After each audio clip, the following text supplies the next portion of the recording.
Okay, nandito nga kami ngayon sa bakuran namin, no, dahil hindi tayo bumiyahe. Yan. Okay guys, no, ipapakita namin sa inyo kung paano kayo magtitipid ng gas, no, sa sobrang mahal ng gas ngayon. Pakita ko muna yung paligid namin yan. Sa sobrang tipid namin, dinala na namin dito yung resort, ayun, no. Yan, no, may mga customer nga kami rito, ayun, no.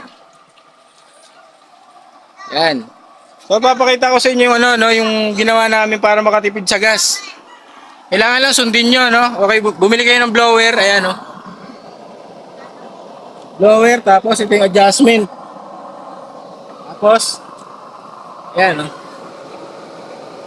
Yan guys, no? Kung nakikita nyo yung lumalabas dyan na langis, no? Napakalinaw, no? Kasi para nga makatipid tayo, guys, no? Para makatipid tayo, napakaganda ng apoy nyo. Yan, nagluluto nga pala kami ng pansit. Okay, ulitin ko lang guys, no, para makatipid kayo.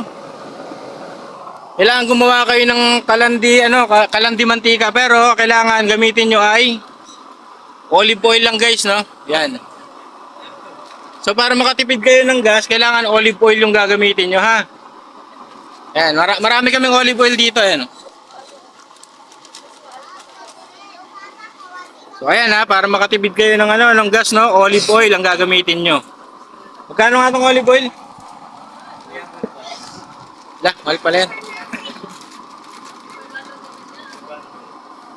Parang hindi tayo nakatipid dito, olive oil, ah. Yan, oh. So, nagluluto kami ng pansit guys, no, dahil ano. Yan, nagluluto kami talaga ng pansit sa ordinaryong araw guys, no. Yan. Ibakura namin na may resort.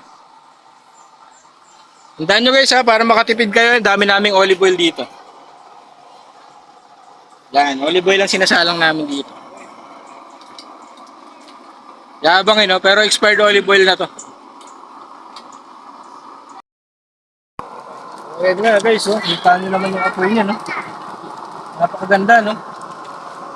Napakalinaw nga rin ang lumalabas dito dahil ang gamit natin dito.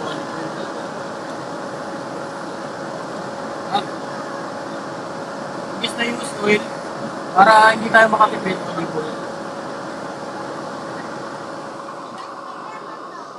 So ayun yung blower, ayun yung adjustment kung gusto niyo ng mahina o malakas na apoy. Tulad niyan, nakatodo yung apoy, no, habang hinahalo yung pansit. Yan.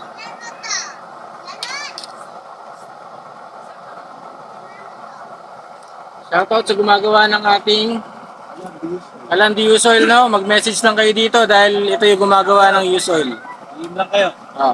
Para makatipid kayo, makatipid kayo. Kailangan olive oil lang ang gumagana rito. Olive oil lang, no? Olive oil Yung lang ginagawa niya, ito olive oil, oh. malinaw. Yan.